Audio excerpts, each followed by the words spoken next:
मिठा परिकारका भिडियो हेर्नुको लागि मनीषा's फुड रेसिपीलाई सब्स्क्राइब गर्नुहोस् र नजिकै रहेको बेल आइकन दबाउनुहोस् सबैभन्दा पहिला भिडियो हेर्नुको लागि।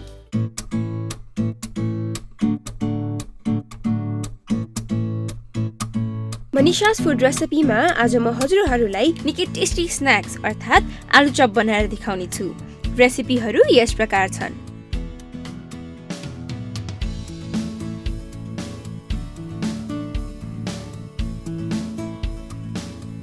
आउनुहोस् सुरु गरौँ। सर्वप्रथम एउटा बाउलमा बेसन र पानी हाल्नुहोस् र त्यसको राम्रो मिश्रण बनाउनुहोस्। यो मिश्रणलाई धेरै बाक्लो वा धेरै पातलो बनाउन हुँदैन।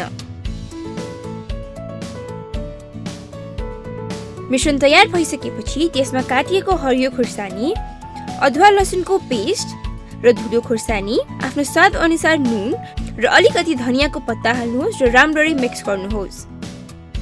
आलु लिनुहोस् र आलुलाई पातलो र गोलो आकारमा काट्नुहोस्। आलु काटिसकेपछि आलुलाई त्यो मिश्रणमा मिसाउनुहोस्। अब ग्यास अन गर्नुहोस् र प्यान बसाल्नुहोस् र प्यानमा तेल तताउनुहोस्। तेल तातिसकेपछि चपको मिश्रण फ्राई गर्न हाल्नुहोस् र त्यसलाई 4-5 मिनेटसम्म फ्राई गर्नुहोस्। त्यसपछि चपलाई अर्कोपट्टि फर्काउनुहोस् र फेरि 4-5 मिनेटसम्म फ्राई गर्नुहोस्। चप फ्राई भइसकेपछि त्यसको रङ गोल्डन ब्राउन हुन जान्छ। चप फ्राई गर्दाखेरि ग्यासलाई मध्यम आँचमा राख्नुहोस्। हजुरहरूले पनि आफ्नो प्यानको साइज अनुसार एकैचोटीमा 5-6 वटासम्म चप फ्राई गर्न सक्नुहुनेछ।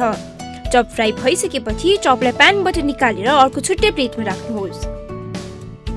अब बाँकी भएको चपलाई पनि सोही तरिकाले नै फ्राई गर्नुहोस्।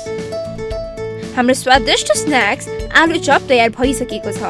हजुरहरूले पनि यो डिश सजिलैसँग घरमा बनाएर आफ्नो परिवार वा साथीभाइसँग रमाइलो गर्दै खान सक्नुहुनेछ। हजुरहरूलाई आजको यो मेरो भिडियो कस्तो लाग्यो? कृपया कमेन्ट बक्समा फिडब्याक दिनुहोला र लाइक, शेयर तथा सब्स्क्राइब गर्न नबिर्सिनुहोला।